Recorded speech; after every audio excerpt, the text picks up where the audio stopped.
الحمد للہ رب العالمین والصلاة والسلام علی سید الانبیاء والمرسلین اما بعد فاعوذ باللہ من الشیطان الرجیم بسم اللہ الرحمن الرحیم یا رب لک الحمد کما ینبغی لجلال وجہک وعظیم سلطانک رب اشرح لی صدری ویسر لی امری واحلل عقدۃ من لسانی یفقہوا قولی رب زدنی علما۔ السلام علیکم ورحمۃ اللہ وبرکاتہ۔ پارہ نمبر 28 سورۃ المجادلہ، اردو ترجمہ اور تفسیر۔ گزشتہ اسباق میں آیت نمبر 1 تا 6 تک ہم نے پڑھ لیا، اور آج کے سبق میں آیت نمبر 7 سے باقاعدہ آغاز کیا جا رہا ہے۔ اور آج کے آغاز سے پہلے ایک دفعہ پھر میں سورۃ الحدید اور سورۃ المجادلہ کے انٹروڈکشن والے لیکچر کے ساتھ آج کے لیکچر کو جوڑنا چاہوں گی، کہ جس میں نے اس چیز کا ذکر کیا تھا کہ جو چیزیں سورۃ الحدید میں شارٹلی ڈسکس کی گئی ہیں، شارٹلی مینشنڈ ہیں، اس سورہ میں ان کی ڈیٹیل ہے۔ سورۃ الحدید کے آغاز میں تھا کہ الاول والآخر والظاہر والباطن، ہم نے یہ پڑھا تھا، اور اس کی تفسیر ہم نے سورۃ المجادلہ کے ساتھ ریلیٹ کی کہ کس طرح سے ایک عام خاتون نے اللہ کے نبی کی بارگاہ میں اپنی مناجات پیش کی، اور اللہ کی طرف سے وہی جو حکم قطعی کی طرح قرآن میں نازل ہوئی وہ رہتی دنیا تک کے لیے ایک مثال بن گئی کہ رب العالمین بے شک ہمارے آلات سے بالکل باخبر ہے، اور وہ ہمارے معاملات کو دیکھ رہا ہے، اور ہم جب اللہ تبارک و تعالیٰ سے دعا کریں تو وہ ضرور قبول کرنے والا ہے۔ اس کے بعد زہار کا وہ مسئلہ ڈسکس ہوا جو عرب میں رائج تھا، اور پھر اس کے بارے میں احکامات ذکر بھی ہوئے، اور یہاں پر ایک چیز میں مینشن کرنا چاہوں گی کہ آپ کہ زندگی میں اگر کوئی ایسا مسئلہ آتا ہے زہار سے ریلیونٹ، یا مسئلہ کوئی بھی ایسی چیز ہے، طلاق ہے یا نکاح ہے، اول تو ہر مسلمان کو چاہیے کہ وہ بیسکس جانتا ہو، اور الحمدللہ اس پریویس لیکچر میں ہم نے بیسکس ڈسکس کیے ہیں۔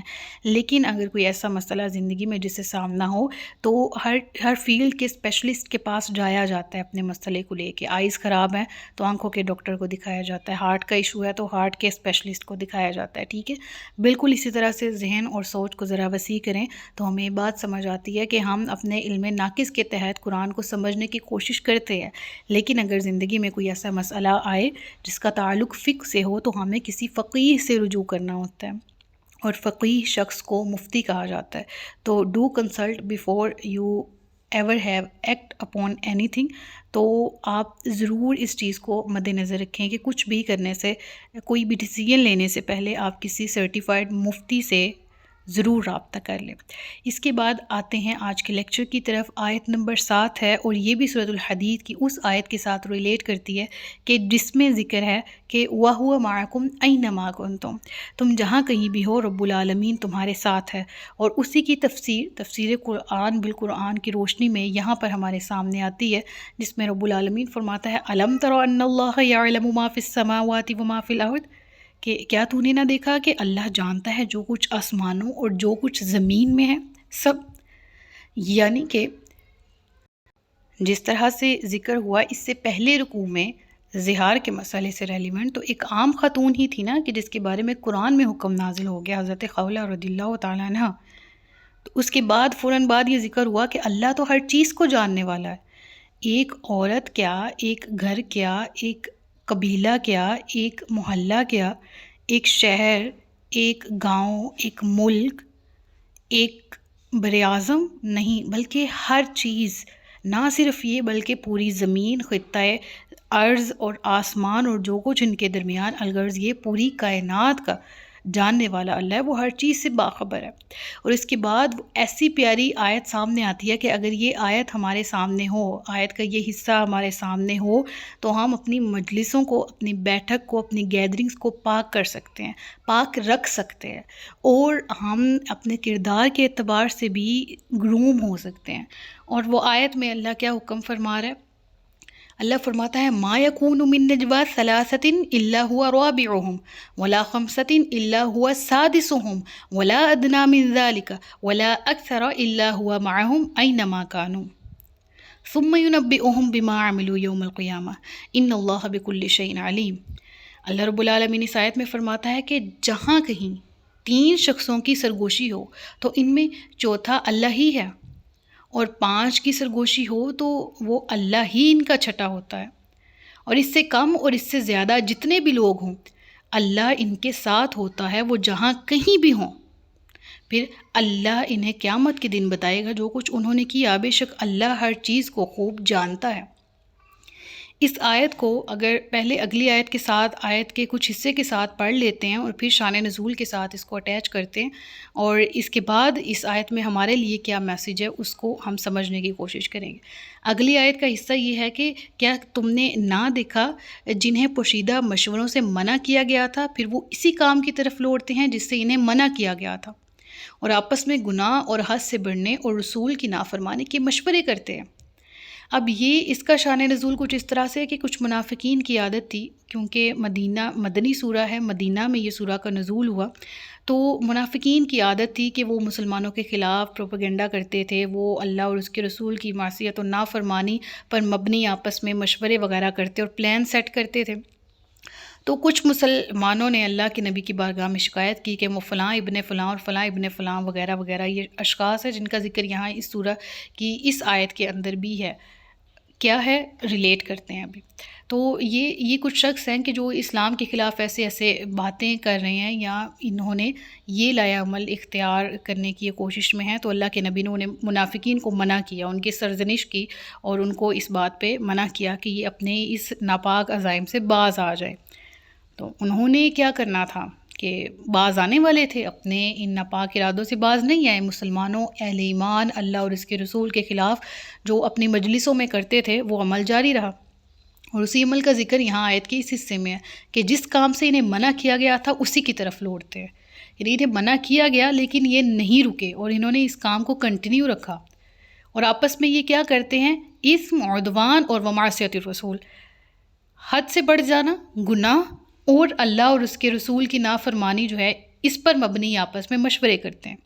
تو اللہ تبارک و تعالیٰ نے آیت میں کیا فرمایا کہ یہ سمجھتے ہیں کہ ہم پوشیدہ مشورے کر رہے ہیں، ہمیں کوئی ہماری بات کو نہیں جاننے والا، یا جو ہم کر رہے ہیں وہ ہم ہی تک ہے، ہم اس طرح سے سکسیسفل ہو سکتے ہیں۔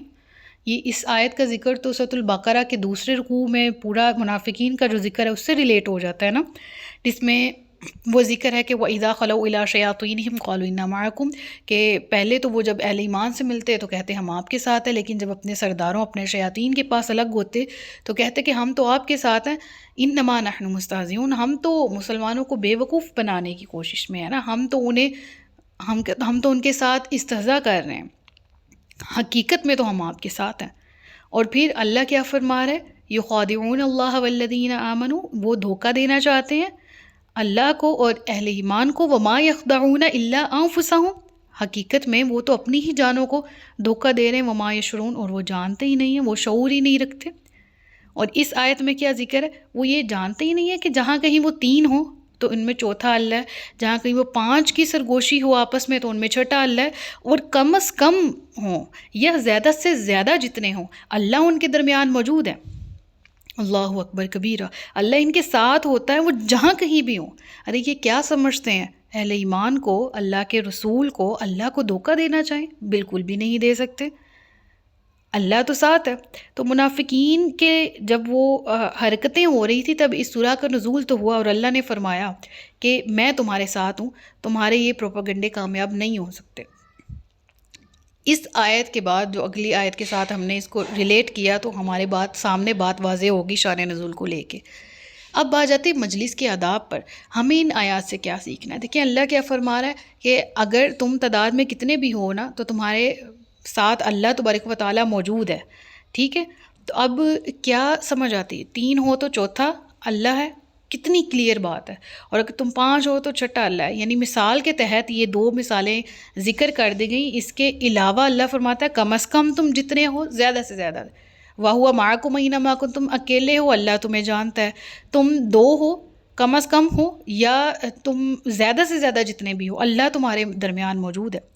تو مجلس کے آداب کیا ہیں؟ میں نے کہا تھا نا کہ اس آیت پر اگر ہم اس آیت کو سامنے رکھیں تو ہم اہل ایمان بھی اپنی مجلسوں کو پاک رکھ سکتے ہیں، اور وہ کیا ہے کہ اللہ کے نبی صلی اللہ علیہ وسلم کی حدیث ہے، اس کی روشنی میں ہم دیکھتے ہیں حضرت عبداللہ بن عمر نے اس کو روایت کیا رضی اللہ تعالیٰ عنہما، فرماتے ہیں کہ اللہ کے نبی نے فرمایا جب تم تین آدمی ہو تو تیسرے کو چھوڑ کر دو آدمی آپس میں سرگوشی نہ کریں، سرگوشی سے منع کیا گیا ہے۔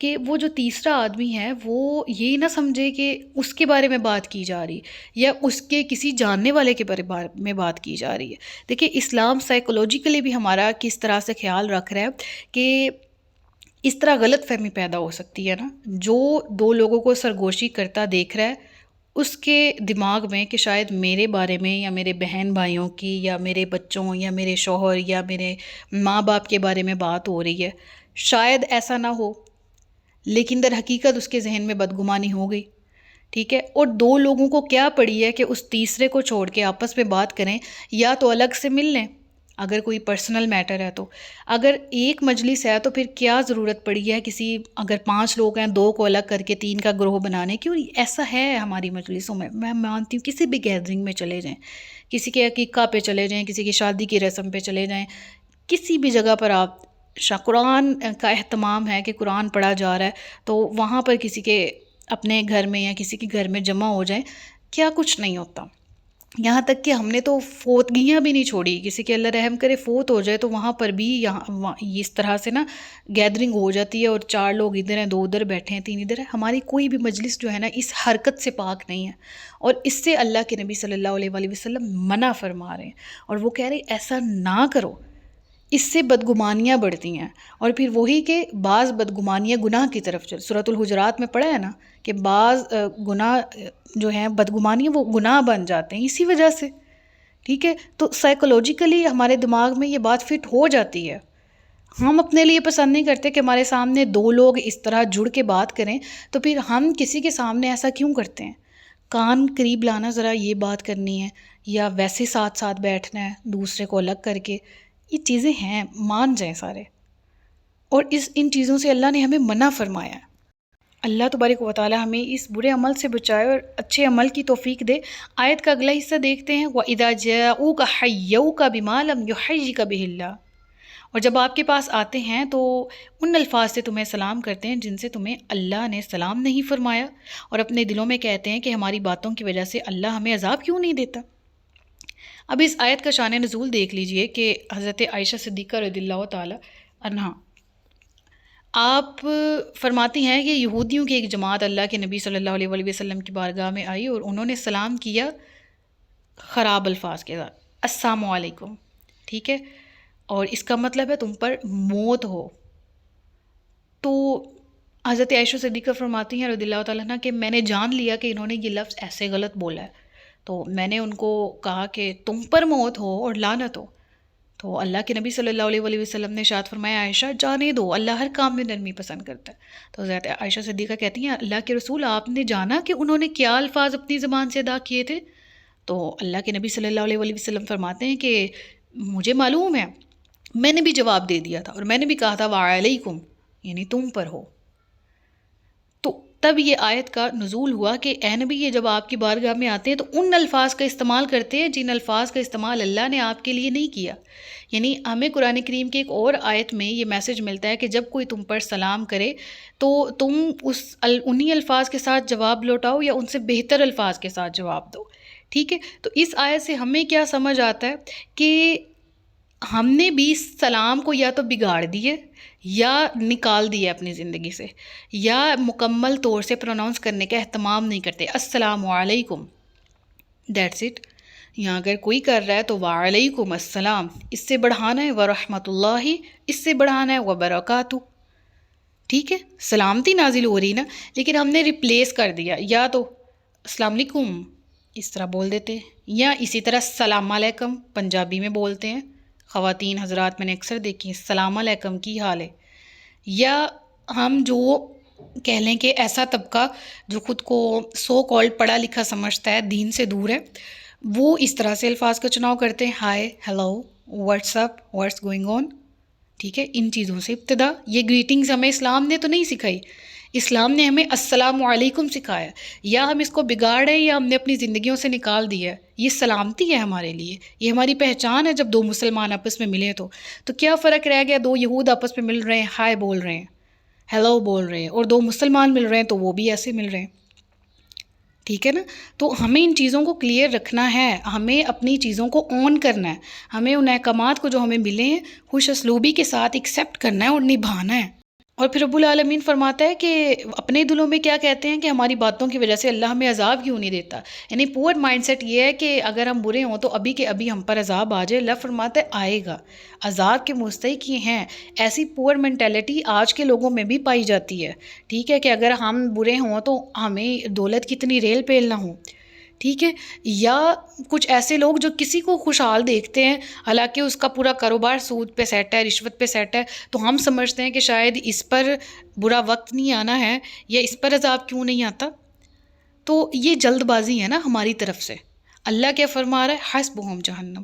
ایسے لوگ جو اس مینٹیلٹی کو رکھتے ہیں کہ جی ہمارا کوئی کچھ نہیں بگاڑ سکتا، ٹھکانہ ان کا جہنم ہے.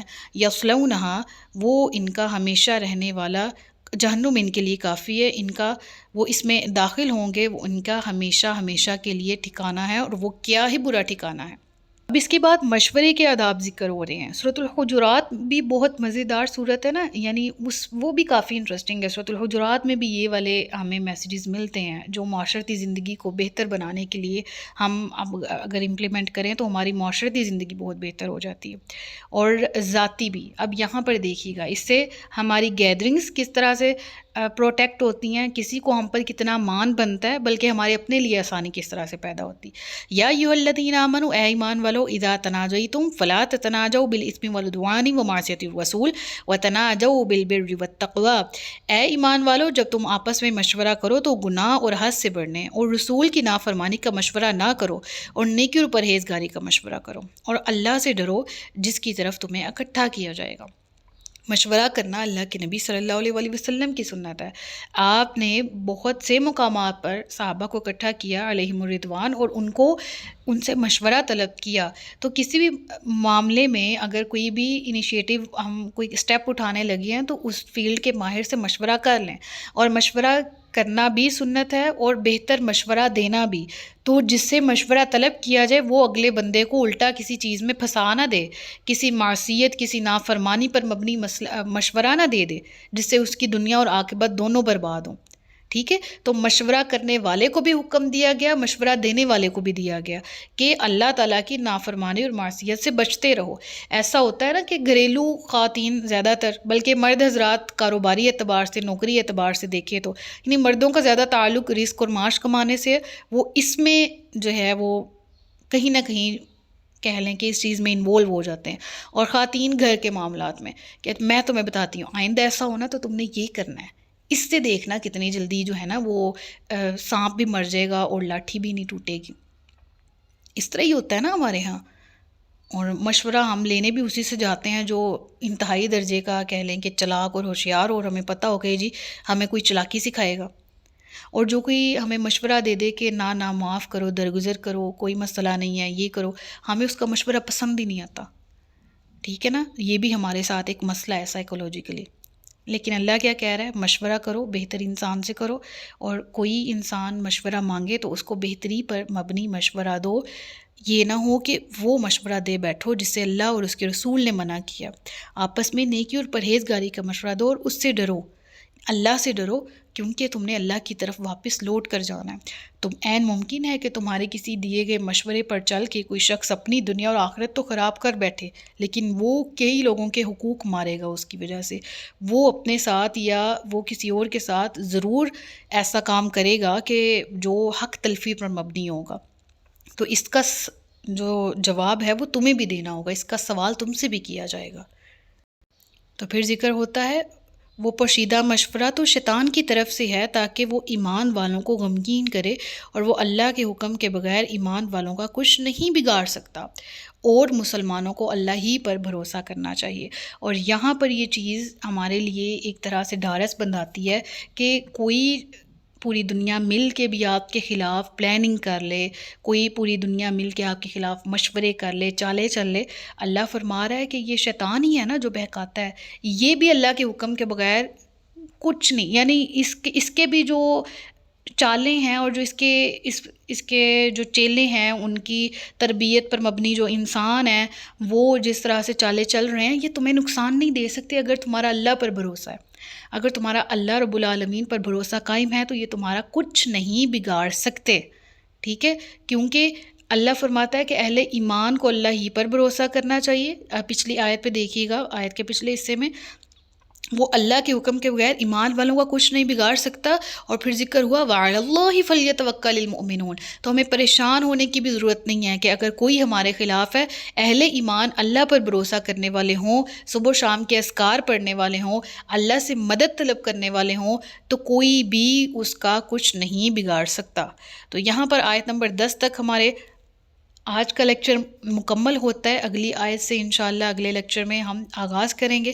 صدق اللہ العلی العظیم و صدق رسولہ النبی الکریم۔ سچ فرمایا اللہ نے جو عظمت والا ہے۔ اپنا بہت سا خیال رکھیے گا، مجھے دعا میں یاد رکھیے گا۔ تاجدار ختم نبوت زندہ باد، پاکستان پائندہ باد۔ السلام علیکم ورحمۃ اللہ وبرکاتہ۔